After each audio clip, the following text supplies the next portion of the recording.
This call is now being recorded. ठीक है बेटा, अभी हम क्लास को स्टार्ट कर रहे हैं। Good evening all. और जैसे कि सभी बच्चों को पता है कि हम 9th क्लास में मैथ्स विषय को पढ़ रहे हैं और उसमें हमने आपका सेकंड चैप्टर स्टार्ट किया हुआ है। ठीक है, सेकंड चैप्टर स्टार्ट किया हुआ है पॉलिनोमियल। हिंदी में बोलते हैं बेटा इसको बहुपद। इस चैप्टर को पढ़ने के लिए बेटा जितने भी बेसिक कंसेप्ट की जरूरत होती है उनको हम क्लास में कवर कर रहे हैं।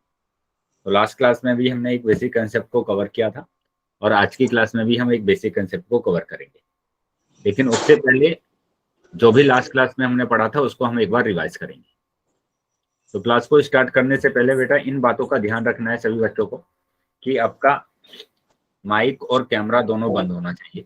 ठीक है, उसके बाद कोई भी आपके कोई सवाल होते हैं या डाउट होते हैं वो आप मैसेज करके पूछेंगे। बेटा माइक और कैमरा दोनों बंद होना चाहिए।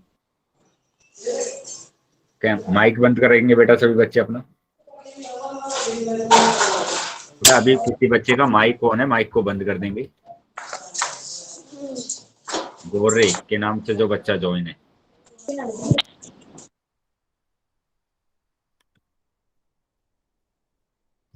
चलिए आगे आएंगे, यहाँ पर देखेंगे अभी कि 3 बिंदु पर क्लिक करेंगे तो पहला ही ऑप्शन आपको मैसेज का मिल जाएगा। इस पर आप मैसेज कर देंगे अगर कोई भी आपके डाउट होते हैं या सवाल होते हैं। उसके बाद कुछ क्वेश्चन आपसे पोल सेक्शन में पूछे जाते हैं जिनका उत्तर आपको करना कंपलसरी है बेटा। तो सभी बच्चे पोल सेक्शन में उत्तर करेंगे। ठीक है, कैसे करेंगे कि यहाँ पर वापस से 3 बिंदु पर क्लिक करना है और क्लिक करेंगे तो लास्ट ऑप्शन आ जाएगा बेटा आपके पास एक्टिविटी। और एक्टिविटी पर जैसे ही क्लिक करते हैं तो पोल आएगा और पोल पर जैसे ही हम क्लिक करते हैं तो ये ऑप्शंस आ जाते हैं 4। तो जो भी ऑप्शन आपको सही लगता है उस पर टिक करना है और यहाँ पर वोट कर देना है। तो इस तरीके से आपके जो भी आंसर है वो हमारे पास आ जाएंगे। ठीक है, चलिए अभी हमने जो लास्ट क्लास में पढ़ा था उसको जल्दी से रिवाइज कर लेते हैं। तो त्रिघात क्यूबिक पॉलिनोमियल हमने पढ़ लिया था बेटा।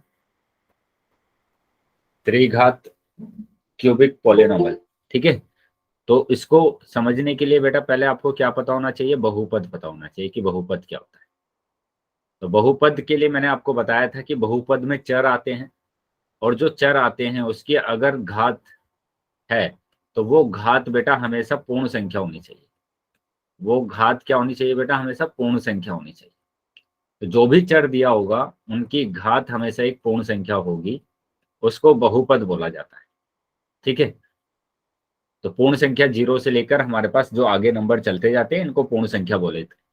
तो एक एग्जांपल देख लेते हैं। जैसे मैंने यहाँ पर लिखा 7x की घात 2 माइनस के 4x और प्लस के 5। तो यहाँ पर आप देख पा रहे हैं कि यहाँ पर हमारे पास जो घात है, चर की जो घात है बेटा वो 2 है यहाँ पर। तो यहाँ पर चर की घात बेटा 1 है। ठीक है, यहाँ पर 1। तो यहाँ पर दोनों 2 और 1 पूर्ण संख्या होते हैं, पूर्ण संख्या होते हैं, तो इसलिए इसको बहुपद बोला जाएगा। ये बहुपद होगा बेटा। ठीक है, ये बहुपद होगा। मैं बार बार किसी भी कंसेप्ट को हम रिवाइज करते हैं तो मैं बार बार आपको बताता हूं कि बहुपद क्या होता है। क्यों मैं बता रहा हूं आपको बार बार बहुपद, क्योंकि आपका चैप्टर ही बहुपद चल रहा है। तो इतना तो आपको पता होना चाहिए कि बहुपद क्या होता है, क्योंकि कोई भी आपसे पूछ सकता है ना, कि बहुपद क्या होता है, तो आपको वो बताना आना चाहिए कि कैसे हम बहुपद को बताएंगे। ठीक है, चलिए अभी हम त्रिघात बहुपद की बात कर रहे हैं। तो यहाँ पर त्रिघात बहुपद को समझने के लिए ध्यान रखना है कि घात हमें निकालना आना चाहिए कि बहुपद की घात को हम कैसे निकालते हैं, बहुपद की घात कैसे निकालते हैं। तो यहाँ पर बहुपद की घात की अगर बात करें, घात बेटा जब भी मैं घात लिखूंगा उसका मतलब होगा उस बहुपद में जो चर दिए हुए हैं उसकी अधिकतम घात। जो भी चर दिया हुआ है उसकी अधिकतम घात की बात करेंगे। तो यहाँ पर अधिकतम घात क्या आ रही है बेटा, 8। 8। तो इस बहुपद की घात 8 हो जाएगी। इस बहुपद की घात 8 हो जाएगी। ठीक है, अब हम त्रिघात बहुपद की बात करेंगे। त्रिघात बहुपद,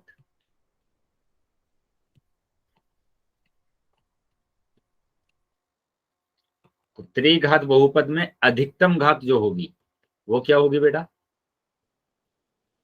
अधिकतम घात बताइए कितनी होगी अधिकतम घात त्रिघात बहुपद में। अधिकतम में 3 घात होगी, 3 होगी 3 घात अधिकतम। है ना, अधिकतम 3 घात होगी, उसी को त्रिघात बहुपद बोलेंगे। जैसे 7x की घात 3 माइनस के 4x और प्लस के 5। तो यहाँ पर हमारे पास जो घात आ रही है वो 3 आ रही है। यहाँ पर घात हमारे पास आ रही है 3, यहाँ पर 3 है और यहाँ पर 1, तो अधिकतम घात है 3।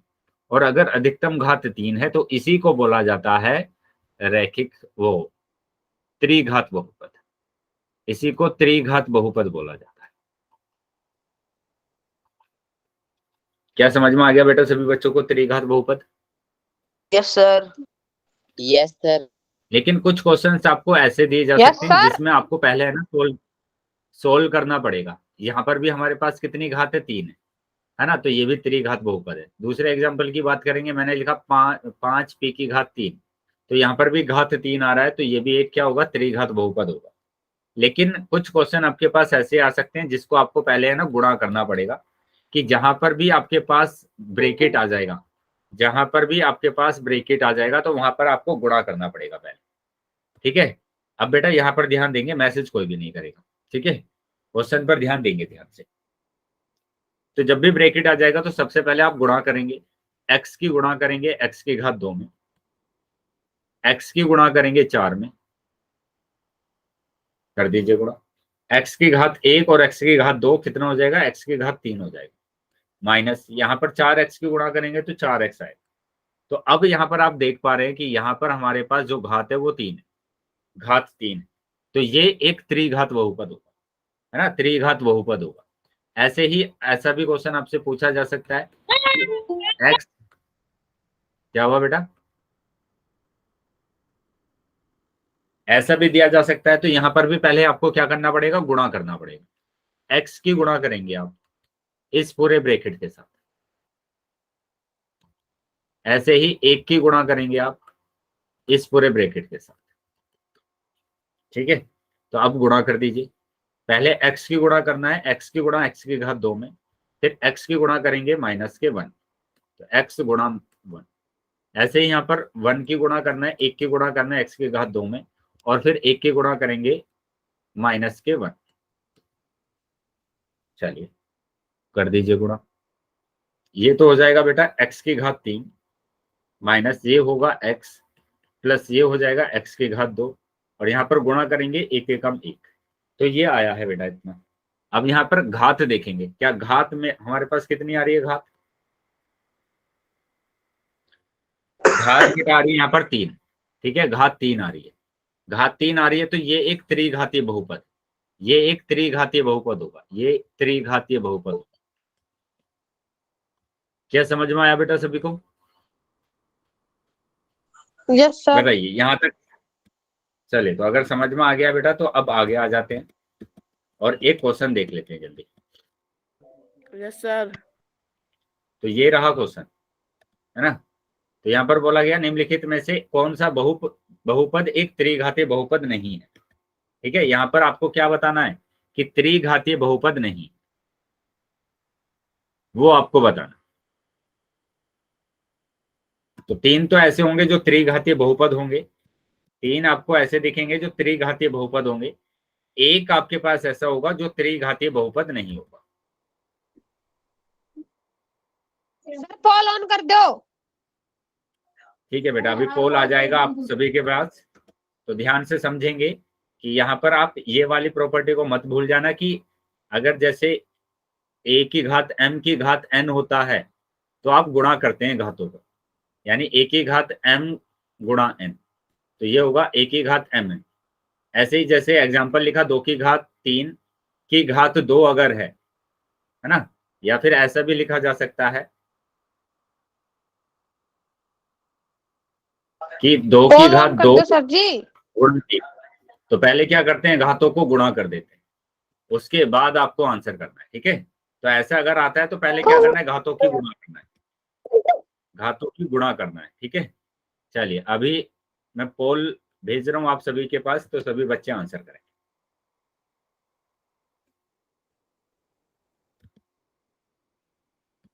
ऐसे बहुपद को आपको टिक करना है जो त्रिघातीय बहुपद नहीं है। कर दिया, कर दिया सर। ठीक है बेटा, जिन बच्चों ने कर दिया है वेरी गुड, उनको कुछ नहीं बोलना है, बाकी सभी बच्चे आंसर करेंगे। बाकी सब बच्चों को आंसर करना।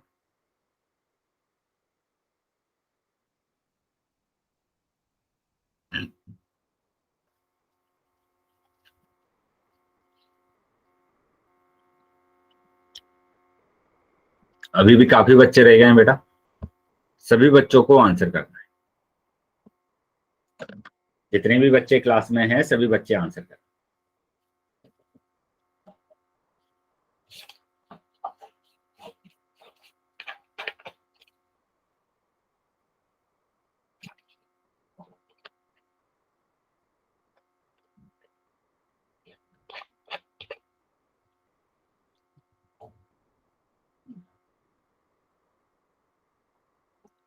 सभी बच्चों को आंसर करना है बेटा, अभी भी काफी बच्चे रह गए हैं।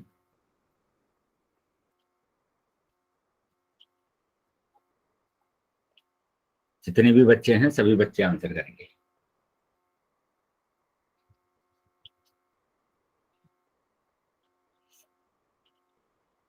ठीक है, 5 सेकंड के बाद मैं पोल को बंद करने वाला हूं। Last 5 second. तो अभी भी जो बच्चे रह गए हैं वो जल्दी से बेटा आंसर कर देंगे अपना।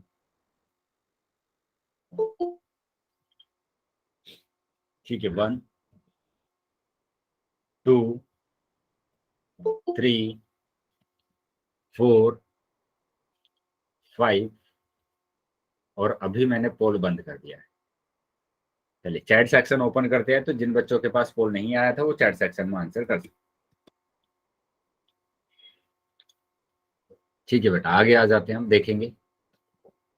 तो यहाँ पर ए ऑप्शन में तो आपको क्लियरली दिख रहा है बेटा कि घात कैसे निकालते हैं। 4 बच्चों के उत्तर बेटा अभी भी गलत आए। तो वो 4 बच्चे बेटा ध्यान देंगे, आपको सिर्फ इतना समझना है कि घात क्या होता है, कि घात को आप कैसे निकालेंगे। पहले यहां पर अगर घात की बात करेंगे तो कितनी घात आ रही है बेटा, आपका उत्तर गलत नहीं होगा, बस ध्यान से समझिए कि यहां पर अगर घात की बात करनी है तो चर की जो घात है उनको गोला कर दीजिए, उनमें जो भी बड़ा होगा उसी को घात बोला जाता है। तो इन दोनों में बड़ा है 8। ठीक है, इन दोनों में कौन बड़ा है बेटा, 8 बड़ा है, तो वही घात होगी उसकी, 8 ही घात होगी। ठीक है, 8 घात होगी। तो ऐसे घात निकालते हैं हम। अब अगर बात करेंगे ऑप्शन नंबर ए की, तो ऑप्शन नंबर ए में यहां पर घात दी हुई है 3, यहां पर दी हुई है 1, तो इसकी घात बेटा आ गई है 3, घात 3 आ गई है। और जिसकी घात 3 आती है तो वो त्रिघातीय बहुपद होता है। ऐसे ही बी ऑप्शन की बात करेंगे तो यहां पर भी घात 3 आ रही है, और अगर घात 3 आ रही है तो यहां पर भी क्या होगा, ये त्रिघातीय बहुपद होगा। ऑप्शन नंबर सी की बात करेंगे तो यहाँ पर भी 3 ही तो घात आ रही है ना, यहाँ पर भी 3 ही घात आ रही है, तो यहाँ पर भी हमारे पास घात है बेटा 3, तो ये भी त्रिघातीय बहुपद। लेकिन जब हम डी की बात करेंगे तो डी ऑप्शन में क्या था, मैंने अभी आपको करके भी बताया ये, कि अगर हमारे पास ऐसे आ जाता है कि z की घात 2 की घात 3 आ जाए, तो सबसे पहले आप घातों की गुणा कर देंगे, गुणा करेंगे कि ये z आएगा प्लस z की घात 2 माइनस के 8 z की घात 6, है ना, z की घात 6। तो यहां पर जो घात आ रही है, अब देखेंगे घात कितनी आ रही है यहाँ पे,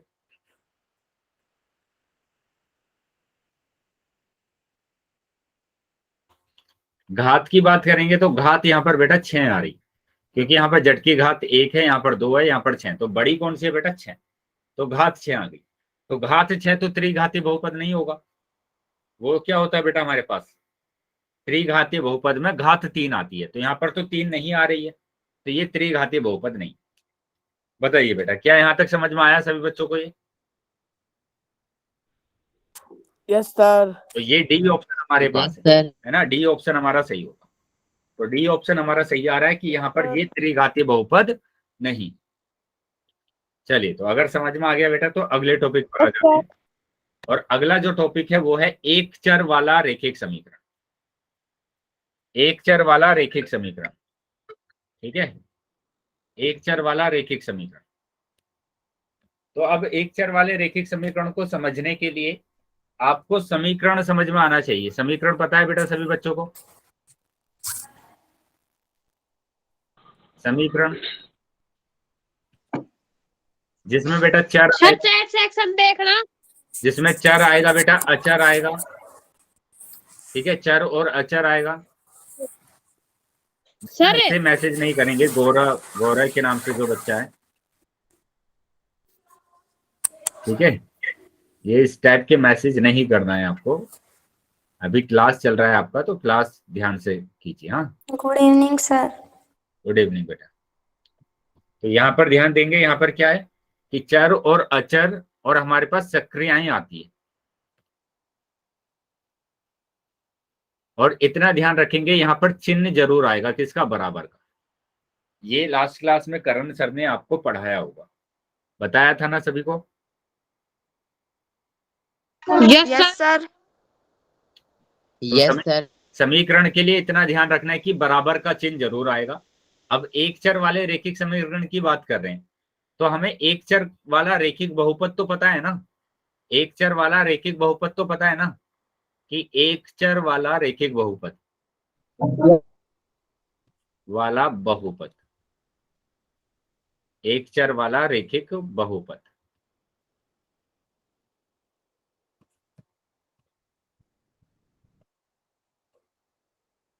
तो एक चर वाला रैखिक बहुपद क्या था हमारे पास, कि यहां पर ध्यान रखेंगे कि रैखिक का मतलब क्या है, रैखिक का मतलब है कि घात हमारे पास एक होना चाहिए, घात एक होना चाहिए।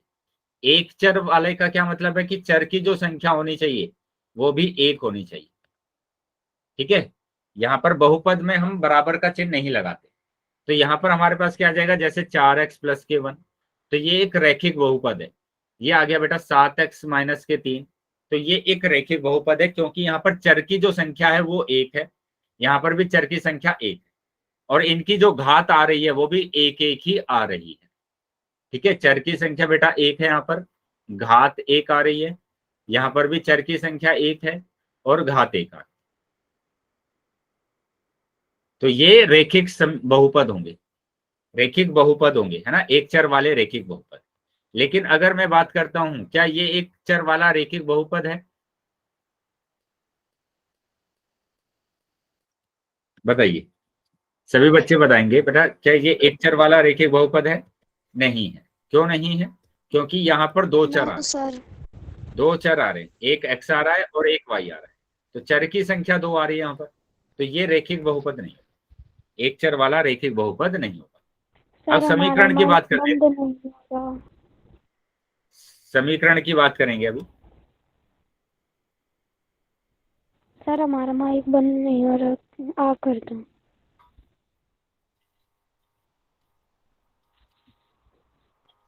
यहां से भी नहीं होगा बेटा,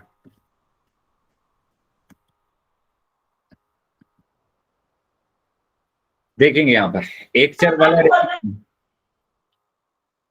चर वाले रैखिक समीकरण की बात कर रहे हैं, ठीक है। तो समीकरण के लिए बराबर का चिन्ह मैंने आपको बताया था, और एक चर वाले की बात कर रहे हैं तो एक चर ही होना चाहिए, उसमें एक से ज्यादा चर नहीं होना चाहिए। जैसे x, एक ही चर की संख्या एक दी हुई है, यहाँ पर घात की बात करेंगे तो घात भी एक दिया हुआ है, और यहाँ पर हमारे पास बराबर का भी चिन्ह आ रहा है, बराबर का भी चिन्ह आ रहा है, ठीक है, बराबर का भी चिन्ह आ रहा है। तो ये तीन चीजें हमारे पास होना चाहिए। क्या? एक तो चर होना चाहिए बस, घात भी एक होना चाहिए, और बराबर का चिन्ह होना चाहिए, उसी को बोला जाता है रैखिक समीकरण। तो ये होगा रैखिक एक चर वाला रैखिक समीकरण।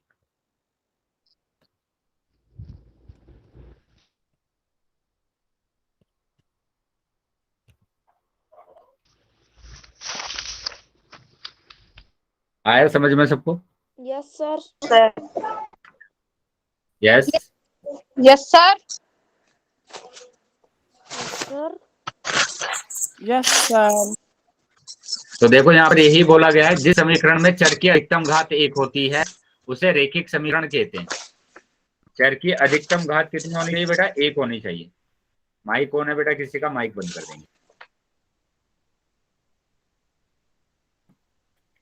तो यहाँ पर देखो कुछ एग्जाम्पल लिखे गए कि x माइनस एक बराबर 2। तो यहाँ पर चर की संख्या बेटा ये ध्यान रखेंगे, चर की संख्या मत भूल जाना कि यहाँ पर एक ही है, चर की संख्या एक है।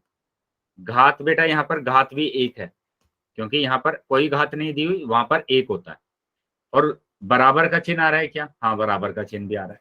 तो ये एक रैखिक समीकरण, एक चर वाला रैखिक समीकरण। ऐसे ही हम बात करेंगे दूसरे। दूसरा हमें दिया हुआ है y प्लस के z बराबर 5। तो क्या ये रैखिक समीकरण होगा? No sir. यहाँ पर दो चर आ रहे हैं हमारे पास, है ना, दो चर आ रहे हैं, तो चर एक आना चाहिए, हम उसकी बात कर रहे हैं। तो ये दो चर वाला रैखिक समीकरण है, दो चर वाला रैखिक समीकरण, दो चर वाला समीकरण, रैखिक समीकरण। ठीक है, चलिए आगे आ जाते हैं। y बराबर 5 दिया हुआ है, तो यहाँ पर एक ही चर दिया हुआ है, घात भी एक दी हुई है, तो ये भी एक चर वाला रैखिक समीकरण। अब देखो, एक चर वाले रैखिक समीकरण में क्या क्या होना चाहिए? केवल एक ही चर होना चाहिए, रैखिक के लिए चर की घात एक होनी चाहिए, और समीकरण के लिए मतलब क्या होना चाहिए? बराबर का चिन्ह होना चाहिए। तो ये तीन चीजें आपको ध्यान रखना है। नंबर एक, बेटा माइक होने किसी का माइक बंद करेंगे।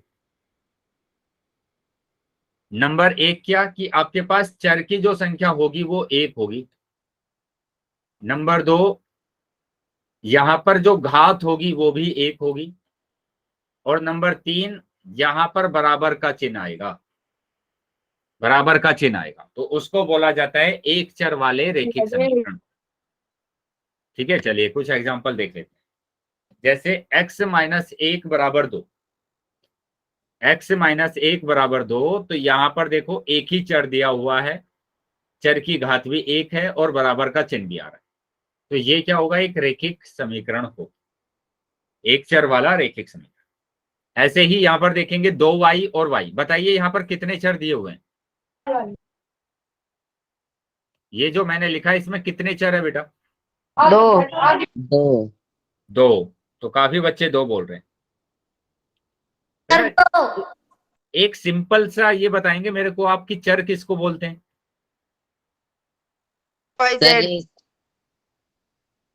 X Y Z.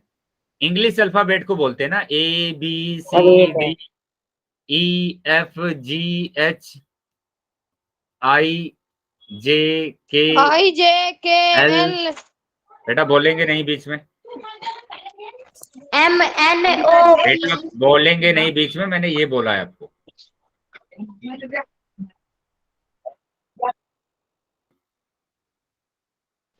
सर ओ रह गया।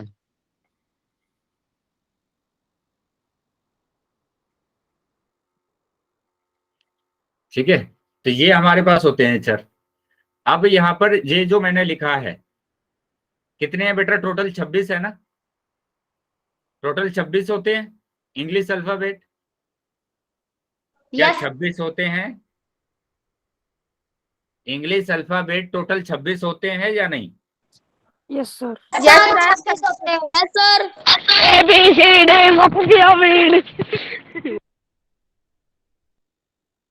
सर कोई आवाज नहीं निकाल रहा है।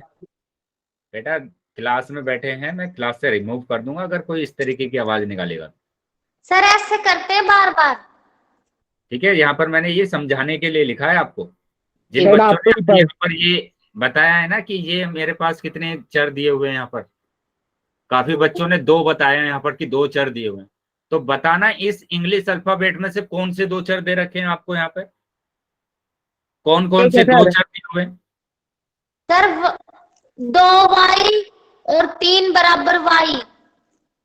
मैं ये पूछ रहा हूं कि इनमें से, इन 26 अल्फाबेट में से कौन दो चर दिए हुए हैं? कौन कौन से दो चर दिए हुए हैं आपको? सर y 2 बार दे रखा है।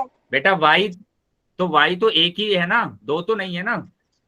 Yes sir. y तो एक ही तो y दिया है ना? Yes sir. अगर y के अलावा कोई उसको छोड़ दिया है क्या? No sir.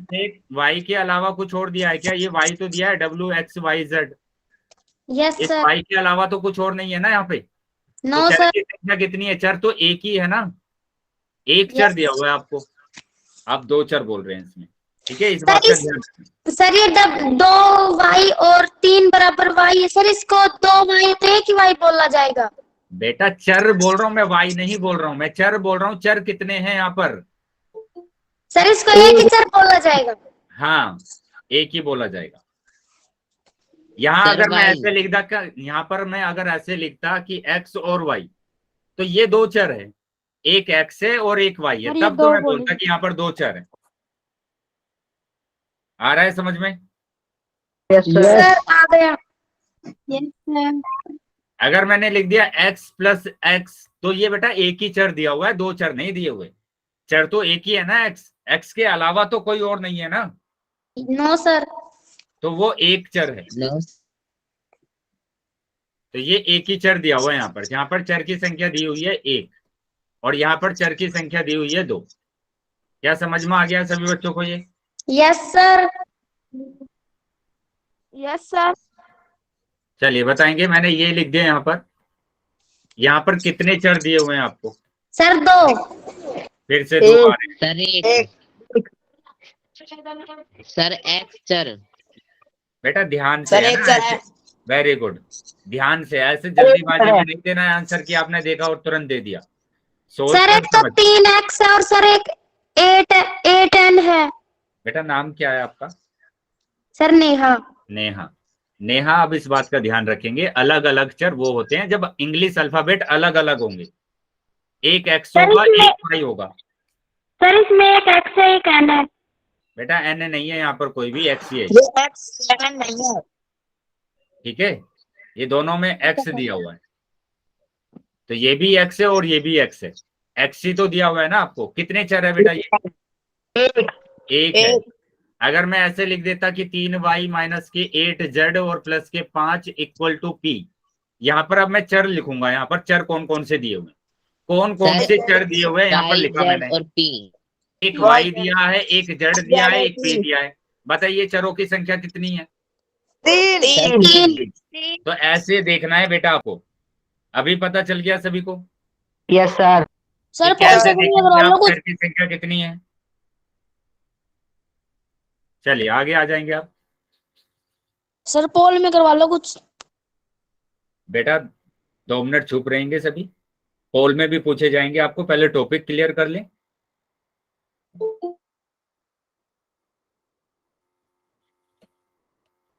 तो यहाँ पर पहला जो ऑप्शन है हमारे पास वो क्या होगा? एक चर वाला रेखिक समीकरण होगा।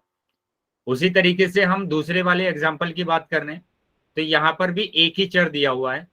चर कौन सा दिया हुआ है यहाँ पर लिख लेंगे, अगर आप चर की संख्या नहीं निकाल पाते हैं तो ऐसे आप लिखेंगे कि चर कौन सा दिया है बेटा, यहाँ पर y दिया हुआ है, कोई और तो नहीं दिया हुआ ना, y दिया हुआ है, और y एक ही चर है बेटा। यहाँ पर चर की संख्या कितनी है? एक। घात की बात करेंगे तो घात कुछ नहीं दिया हुआ है, तो वहां पर एक होता है, तो घात भी यहाँ पर एक ही आ रहा है।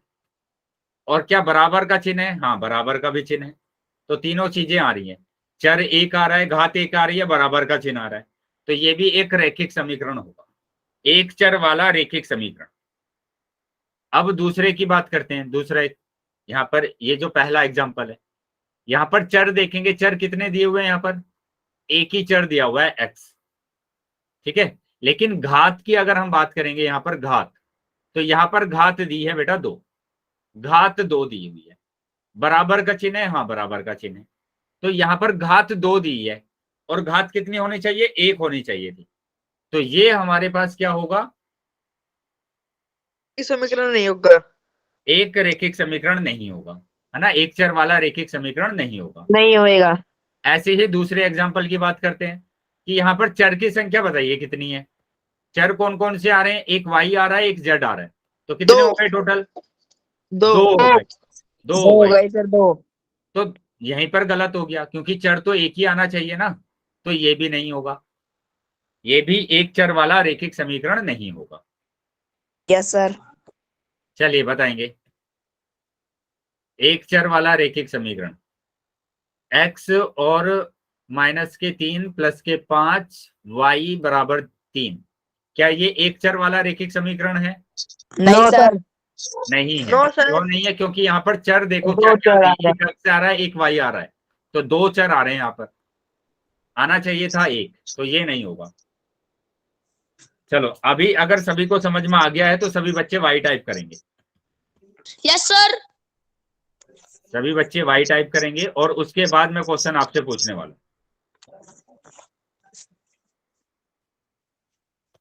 चलिए अभी मैं क्वेश्चन आपसे पूछ रहा हूं तो सभी बच्चे अपना आंसर करेंगे। बेटा माइक बंद कर लेंगे पहले अपना। सभी बच्चे आंसर करेंगे पोल सेक्शन। Yes sir. तो ओके ये सर। रहा क्वेश्चन।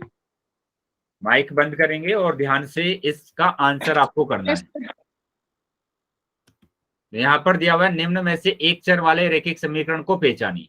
तो इसमें एक चर वाले रैखिक समीकरण को पहचानना है।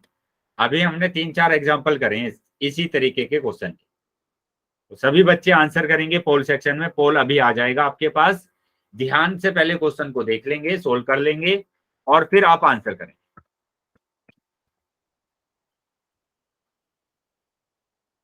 सर पोल छोड़ दो। ठीक है बेटा, अभी पोल आ जाएगा आपके पास तो सभी बच्चे आंसर करें।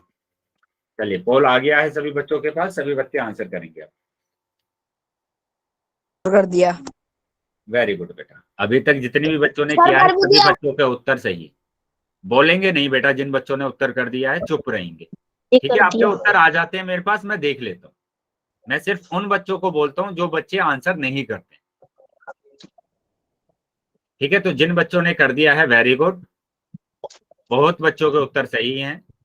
सब बात इसी तरीके से बेटा एक्टिव रहना है क्लास में, समझना है चीजों को और ऐसे ही आंसर करना। वेरी गुड बेटा, बाकी बच्चे भी आंसर कर देंगे। बाकी जो बच्चे रह गए हैं जिनके अभी तक आंसर नहीं आए हैं, ऐसे अभी 10 से 12 बच्चे हैं जिनके आंसर नहीं आए, तो उन बच्चों को भी आंसर कर देना।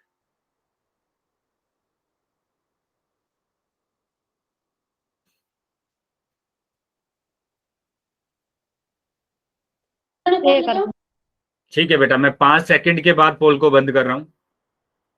तो अभी जो बच्चे रह गए हैं वो जल्दी अपना आंसर करें।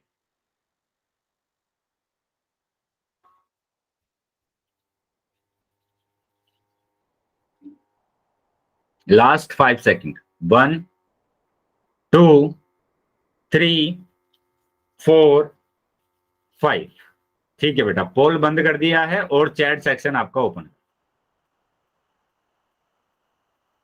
तो जिन बच्चों के पास उत्तर नहीं, पोल नहीं आया था, वो अभी चैट सेक्शन में उत्तर कर सकते। तो पहले ऑप्शन की बात करेंगे, पहले ऑप्शन की। तो यहां पर चर देखो, यहां पर तो एक ही चर दिया हुआ है। चर दिया हुआ है बेटा एक।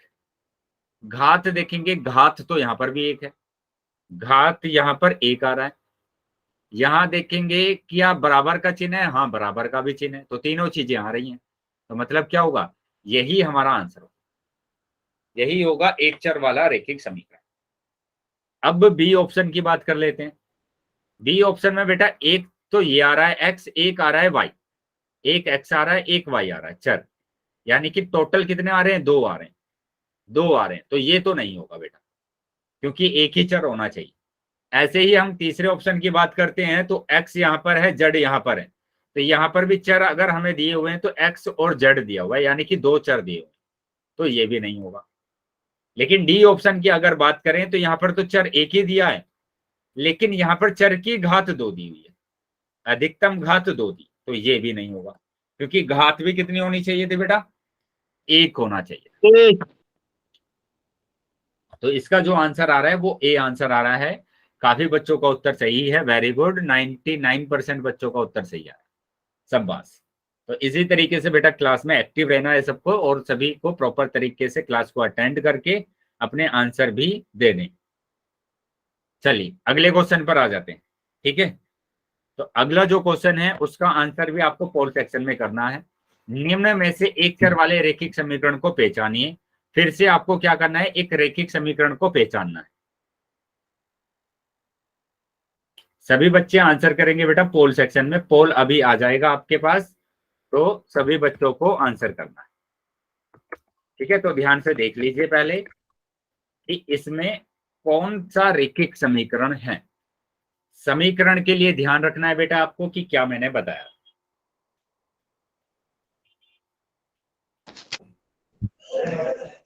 सर कर भी दिया।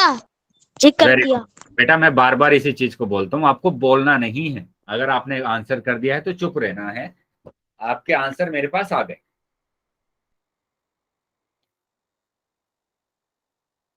सब बात, चलिए वेरी गुड, काफी बच्चों के उत्तर सही जा रहे हैं। सब बात। बाकी बच्चे भी आंसर कर देंगे बेटा, बाकी सभी बच्चे भी आंसर करेंगे।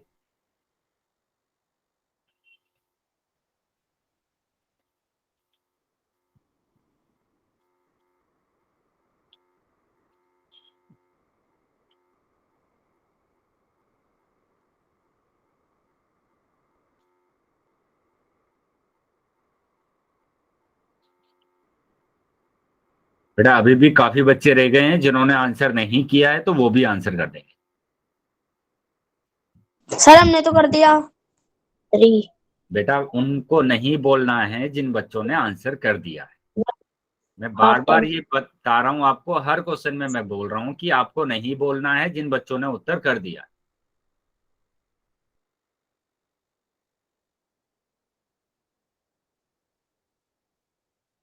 ठीक है, मैं 5 सेकंड के बाद पोल बंद कर रहा हूं, तो जो बच्चे रह गए हैं वो जल्दी से आंसर कर देंगे।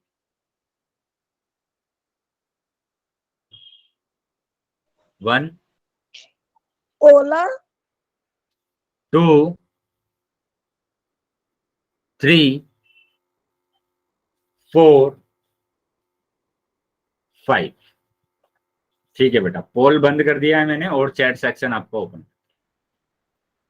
तो जिन भी बच्चों के पास पोल नहीं आया था वो अभी चैट सेक्शन में आंसर कर सकते। तो यहां पर देखेंगे बेटा, 2-3 बच्चों ने ए ऑप्शन लगाया है। बेटा यहां पर तो बराबर का ही चिन्ह नहीं है, और बराबर का चिन्ह नहीं है तो ये तो समीकरण ही नहीं होगा। ठीक है, अभी बी ऑप्शन को देखेंगे तो यहाँ पर चर देखेंगे, चर क्या क्या आ रहे हैं। यहाँ पर चर की अगर बात करेंगे तो चर आ रहा है, एक एक्स और एक वाई आ रहा है। तो यहाँ पर 2 चर आ रहे हैं, तो 2 चर आ रहे हैं तो ये भी एक चर वाला रैखिक समीकरण नहीं होगा। अब हम थर्ड ऑप्शन पर आ जाते हैं, सी ऑप्शन पर। यहाँ पर चर देखो, चर एक आ रहा है। यहाँ पर घात देखेंगे तो घात भी एक आ रही है, और यहाँ पर इक्वल टू का भी चिन्ह आ रहा है, बराबर का भी निशान आ रहा है। तो ये तीनों चीजें आ गई हमारे पास, तो ये क्या होगा, एक रैखिक समीकरण होगा एक सर चर वाला। चैट सेक्शन देखो एक बार। ठीक है, तो मतलब क्या हुआ कि यहाँ पर हमारे पास वो बता दिया। बेटा बेटा चुप रहेंगे, यहाँ पर जो हमारा आंसर आ रहा है वो सी आंसर आ रहा है। ठीक है, और बेटा राजेश कुमार के नाम से जो बच्चा है, क्या प्रॉब्लम है बेटा आपको?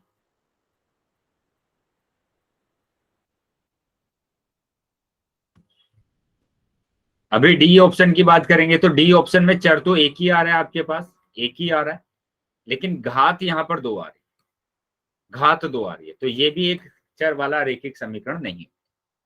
तो हमारा आंसर आ रहा है बेटा सी, सी ऑप्शन हमारा सही। क्या क्लियर है बेटा सबको ये? Yes sir. Yes sir. चलिए, तो अगर सही क्लियर है था बेटा सर जी तो हमारा। अब हम आगे आ जाते हैं अपने अगले क्वेश्चन पर। तो वापस से सभी बच्चे अपना आंसर करेंगे पोल सेक्शन में, लेकिन उससे पहले आप है ना क्वेश्चन को ध्यान से देख लेंगे, समझ लेंगे, और फिर आप आंसर करेंगे। ठीक है, पोल सेक्शन में सभी बच्चों को आंसर करना है। सेम क्वेश्चन है, जो क्वेश्चन हमने पहले पूछा था वैसे ही आपको करना है कि यहाँ पर निम्न में चर वाले रैखिक समीकरण की पहचान कीजिए। तो यहाँ पर भी आपको रैखिक समीकरण की पहचान करना है, एक चर वाले रैखिक समीकरण की पहचान करना है। तो पोल अभी आ जाएगा बेटा आपके पास, तो सभी बच्चे आंसर करेंगे पोल सेक्शन। पहले ध्यान से देख लेंगे बेटा सभी कि कौन सा ऑप्शन सही होगा। एक चर वाला रैखिक समीकरण, ठीक है, जिसमें एक ही चर आ रहा होगा, एक से ज्यादा चर नहीं आने चाहिए। कर दिया सर। कर दिया सर। बेटा राजेश कुमार के नाम से जो बच्चा ज्वाइन है, क्या नाम है बेटा आपका? हाँ नाम बोलेंगे बेटा अपना, क्या नाम है बेटा? आवाज नहीं आ रही है आपकी, आप नाम बोलेंगे अपना।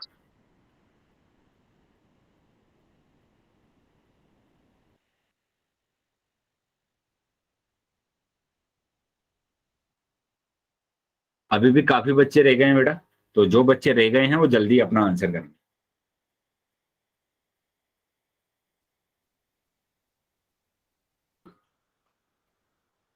सभी बच्चों को आंसर करना है।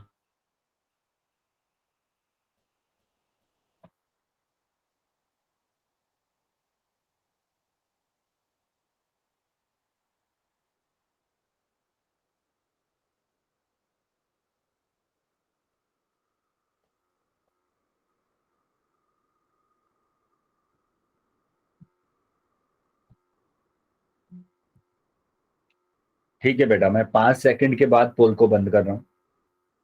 5 सेकंड के बाद पोल बंद कर रहा हूं, तो जो बच्चे रह गए हैं वो जल्दी अपना आंसर करेंगे। Last 5 second.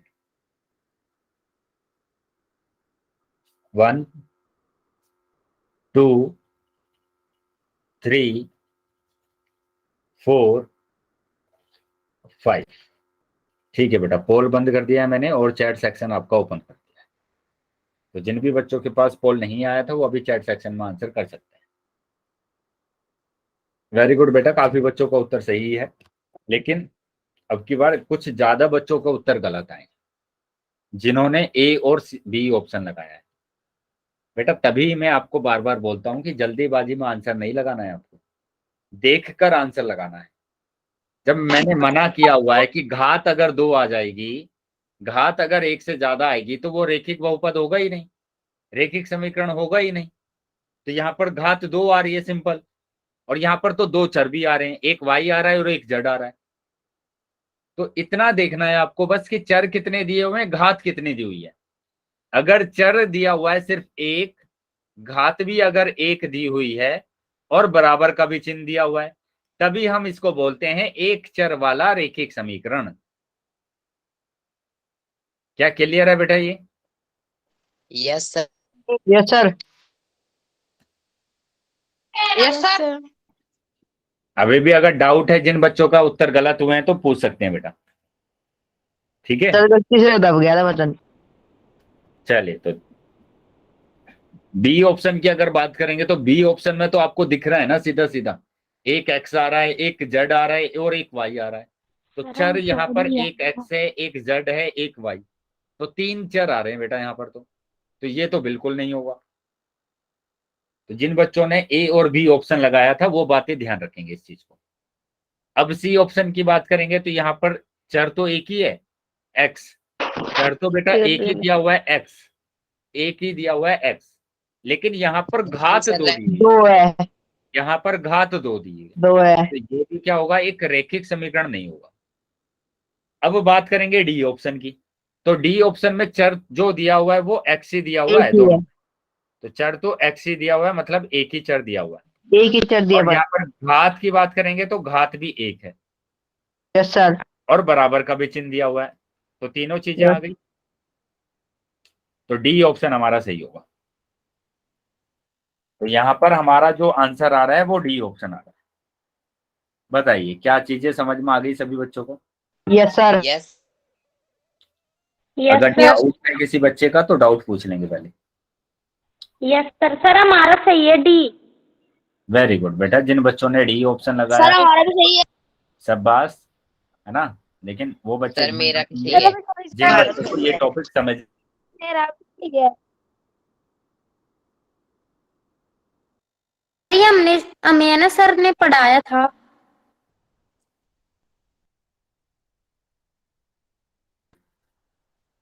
मेरी आवाज आ रही है क्या सभी को? Yes sir. Yes sir. Yes sir. Yes. अभी आगे आ जाते हैं बेटा।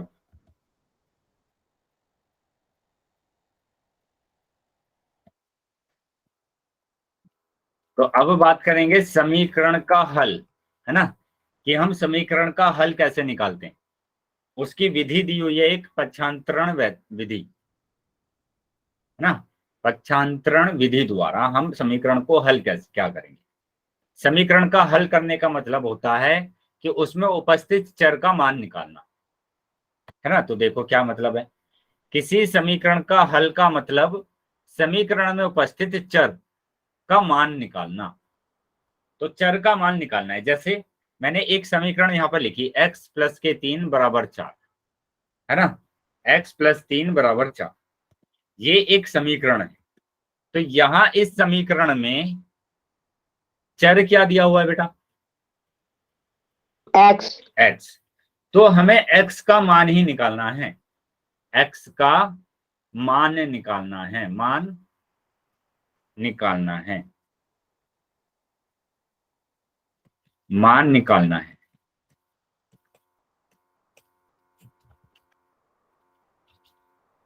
ठीक है, तो मान निकालेंगे बेटा, कैसे निकालेंगे कि यहां पर हमारे पास दिया है x, इस 3 को दाईं तरफ लेकर चले जाएंगे, और जब ये दाईं तरफ आएगा तो इसका चिन्ह को चेंज कर देंगे, ये प्लस दिया हुआ है इधर आकर माइनस हो जाए, तो ये आ गया बेटा x बराबर 1। बताइए क्या समझ में आया ये? Yes, sir. तो ऐसे बेटा आपको समीकरण को सोल्व करना है, हल करना है। समीकरण के हल करने का मतलब हो गया उसमें उपस्थित चर का मान निकालना। अब आगे आ जाते हैं। अब बोला गया कि समीकरण का हल समीकरण को संतुष्ट करता है। बेटा दो तरीके के क्वेश्चन होंगे, एक तो होगा कि समीकरण का हल निकालने के लिए बोला जाएगा, जैसे x माइनस के 7 बराबर 3, है ना। तो यहां पर अगर आपको x का मान निकालना है, कैसे निकालेंगे? x बेटा बराबर के इधर का जो नंबर होता है, देखो ये लेफ्ट हैंड में बाएं पक्ष की तरफ है हमारे पास, है ना, बाएं पक्ष की तरफ है, तो इसको क्या बोला जाता है? इसको बोला जाता है बायां पक्ष, क्योंकि ये बाएं हाथ की तरफ LHS। और ऐसे ही ये हमारे पास जो 3 दिया हुआ है ये दाएं हाथ की तरफ है, तो बायां इसको बोला पक्ष। जाता है दायां पक्ष, इंग्लिश में बोला जाता है राइट हैंड साइड। अब आप क्या करेंगे कि x माइनस 7 बराबर 3 दिया हुआ था, x का मान निकालना है, तो x को एक ही तरफ रखना है, या तो बाएं पक्ष में रखेंगे या दाएं पक्ष में। तो ये बाएं पक्ष में है पहले से, तो मैंने इसको बाएं पक्ष में ही रखा, और बाकी जितने भी नंबर होंगे उन सबको आप लेकर चले जाएंगे दाएं पक्ष में, ठीक है। और जब भी आप इन नंबर को दाएं पक्ष में लेकर जाएंगे तो उसके चिन्ह को बदल देंगे, ये माइनस का दिया है तो ये प्लस का हो जाएगा, 10 आएगा। तो इसका आंसर आ गया बेटा 10। 10 है x। Very good. x का मान आ गया बेटा 10, 10x नहीं आया है, x का मान आ गया है 10। समान 10 है। अब इतना बात ध्यान रखेंगे कि यहाँ पर बोला गया समीकरण का हल समीकरण को संतुष्ट करता है, तो ये तो बेटा समीकरण का हल है, इसको क्या बोला जाता है? समीकरण का हल। समीकरण का हल। ठीक है। अब इस समीकरण के हल को हम अगर समीकरण में रख देते हैं, और समीकरण है बेटा ये, तो हमारे पास संतुष्ट करने का मतलब होता है कि हमारा बायां पक्ष बराबर आ जाए दायां पक्ष, मतलब LHS बराबर आ जाए RHS। क्या समझ में आ रहा है बेटा ये? Yes yes sir. Yes, sir. तो रख कर देखेंगे, तो x की जगह पर 10 रख दो, यहां पर 10 रखा मैंने माइनस के 7 बराबर 3। तो इनको अगर घटाते हैं तो देखो बेटा 3 ही आ रहा है, 10 में से 7 जाएंगे तो 3, तो दोनों तरफ LHS में भी 3 आ रहा है और RHS में भी 3 आ रहा है। बताइए, तो दोनों बराबर आ गए ना। अगर दोनों Yes, बराबर sir. आ जाते हैं तो वो समीकरण को संतुष्ट करता है। तो ये जो समीकरण का हल है ये समीकरण को संतुष्ट करेगा। चलिए कुछ एग्जांपल कर लेते हैं जल्दी। अब जैसे इसको बोला गया कि क्या x बराबर 3 समीकरण का एक हल है? अगर हल होगा तो दोनों तरफ बराबर आंसर आएगा, अगर बराबर नहीं आया तो ये हल नहीं है, ठीक है। तो हमें क्या करना पड़ेगा? हमें x की जगह पर 3 रखना पड़ेगा, तो x की जगह पर 3 रखा, -2 बराबर 4। अब 2 की गुणा करेंगे 3 में, तो 2 तिया 6, और ये बेटा माइनस का 2 बराबर 4। अब गुणा ही क्यों की हमने पहले? गुणा का चिन्ह दे रखा है।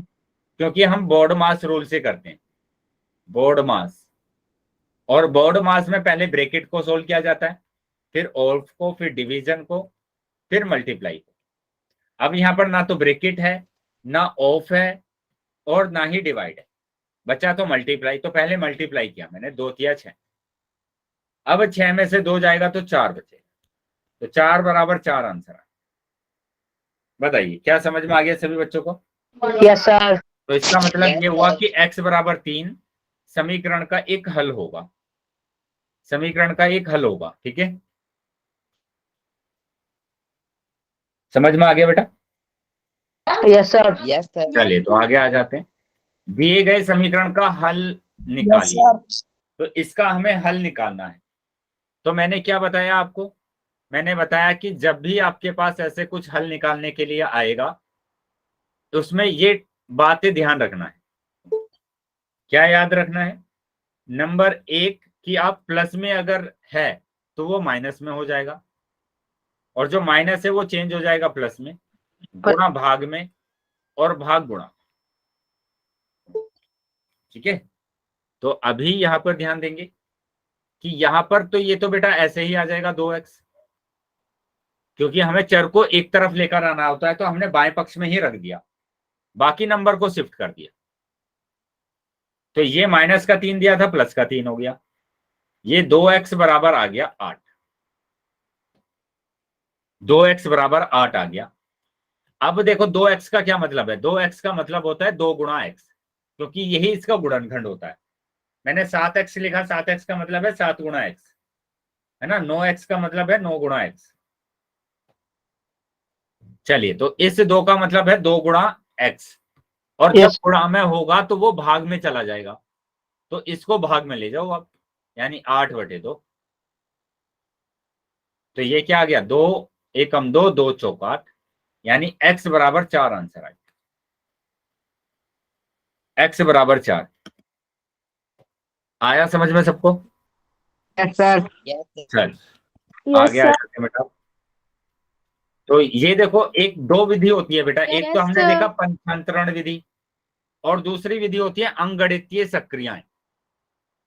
अब अंगगणितीय सक्रियाएं क्या होती है, यहां पर ध्यान देंगे कि हमें यहां पर इसको अकेला रखना है, बाकी नंबर नहीं होने चाहिए इसके साथ। तो 3 को हटाना पड़ेगा, -3 को, और -3 को मैं किस से हटाऊं जिससे कि मेरे पास 0 आ जाए? क्या रखूं मैं यहां पर? 3 ही तो रखना पड़ेगा, 3 में से 3 अगर जाएगा तो बेटा 0 ही तो Zero. आएगा। तो यहां पर मेरे को 3x को जोड़ना पड़ेगा। अगर मैंने यहां पर जोड़ा है तो राइट हैंड साइड में भी जोड़ेंगे। ठीक है, जो भी काम आप लेफ्ट हैंड साइड में करते हैं, बाएं पक्ष में करते हैं, वही काम आपको किस में करना है? दाएं पक्ष में करना है। दाएं पक्ष में। चलिए, तो ये 3 से 3 कैंसिल हो गया, 2x, यहां पर बचा 5 और 3 8।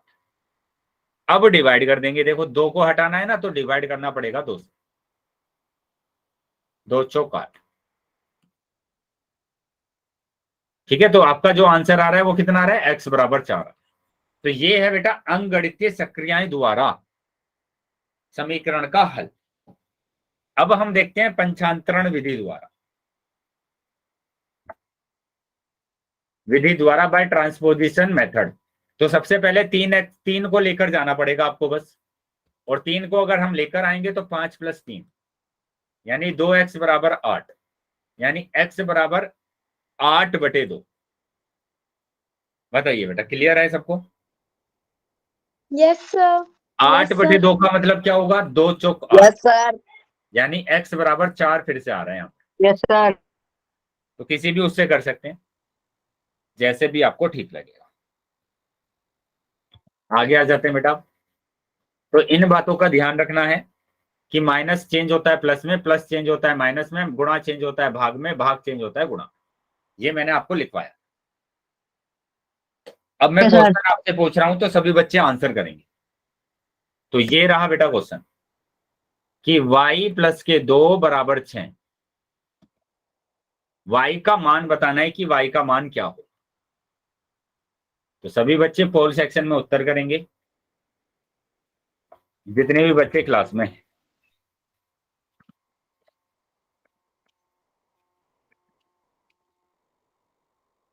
चलिए, पोल आ गया होगा बेटा सबके पास, तो सभी बच्चों को आंसर करना।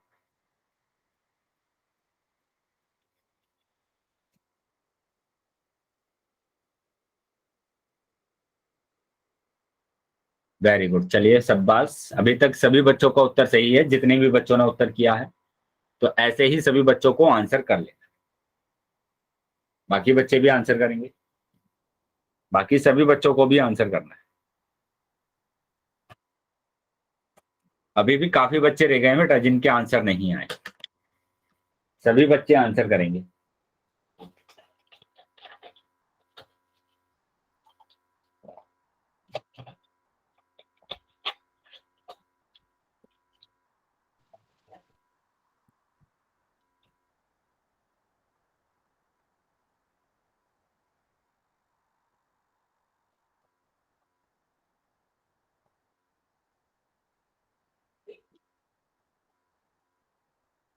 ठीक है, मैं 5 सेकंड के बाद पोल को बंद कर रहा हूं। तो जो बच्चे रह गए हैं बेटा वो जल्दी आंसर कर देंगे अपना।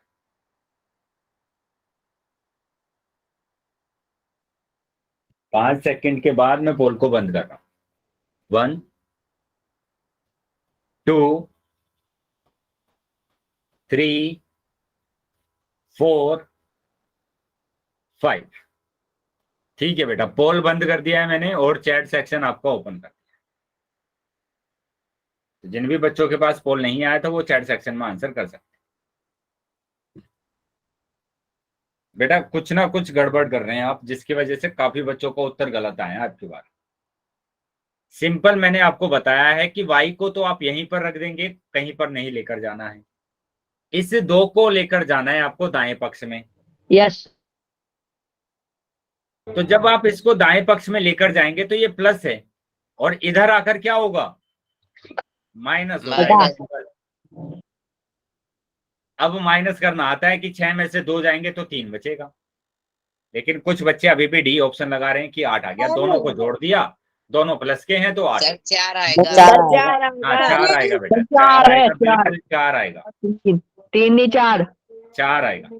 तो कुछ बच्चों ने क्या किया यहाँ पर, इन दोनों को जोड़ दिया है। वो बच्चे ध्यान रखेंगे सर चार कि हो ऐसे गया। डायरेक्ट नहीं जोड़ना है, डायरेक्ट नहीं जोड़ना है। यस सर आपको क्या करना पड़ेगा, पहले दाएं पक्ष में उसको लेकर जाना पड़ेगा।